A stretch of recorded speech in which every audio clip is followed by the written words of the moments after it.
এই ঘর কোটি কোটি মুসলমানের জন্য কিবলা। কোটি কোটি মুসলমানের কিবলার নাম কি? বাইতুল্লাহ। কোটি কোটি মুসলমানের কিবলা কোনটি? বাইতুল্লাহ। আপনার আমার কিবলা কোনটি? বাইতুল্লাহ।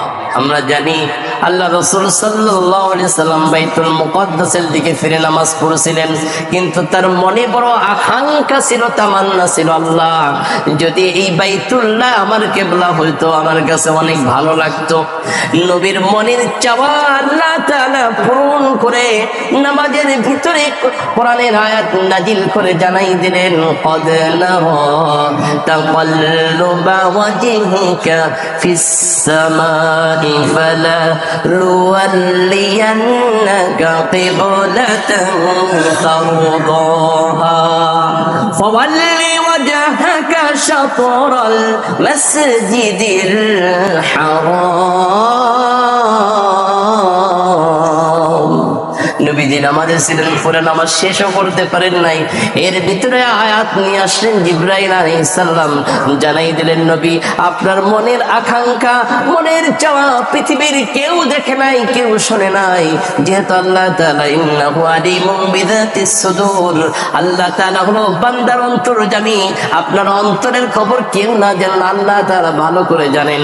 আপনার অন্তরের অবস্থা জেনে আল্লাহ তাআলা এই নামাজের ভিতরে আপনার জন্য বাইতুল্লাহকে কিবলা হিসাবে নির্ধারণ করে দিয়েছেন। সুবহানাল্লাহ।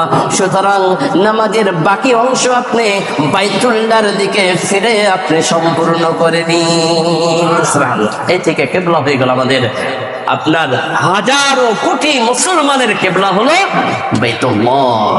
সম্মানিত হাজিরিন, এই ঘরের রয়েছে অনেকগুলো বরকত। আল্লাহ রাসূল সাল্লাল্লাহু আলাইহি সাল্লাম বলেন, যারা নাকি এই ঘরকে তাওয়াফ করে তাদের জন্য আল্লাহ তাআলা 60টি বরকত রেখেছে। সুবহানাল্লাহ। 120টি বরকত, এর মধ্যে 60টি কাদের জন্য?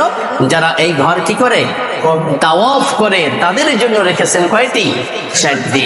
40টি রেখেছেন যারা এই ঘরের মুসল্লি অর্থাৎ এই ঘরে নামাজ পড়ে তাদের জন্য। 20টি বরকত রেখেছেন যারা শুধুমাত্র বাইতুল্লাহর দিকে তাকাইয়া থাকে, আল্লাহর ঘরের দিকে মহব্বতের সাথে তাকাইয়া থাকে, তাদের জন্য রেখেছেন 20টি বরকত। সুবহানাল্লাহ। এখানেই শেষ নয়, বিশ্ব নবী দু জাহানের বাদশা তাজেদের মদিনা সাইয়্যিদুল মুরসালিন রাহমাতাল লিল আলামিন মুহাম্মদুর রাসূলুল্লাহ সাল্লাল্লাহু আলাইহি ওয়াসাল্লাম বলেন, পৃথিবীর যে কোনো প্রান্তের যে কোনো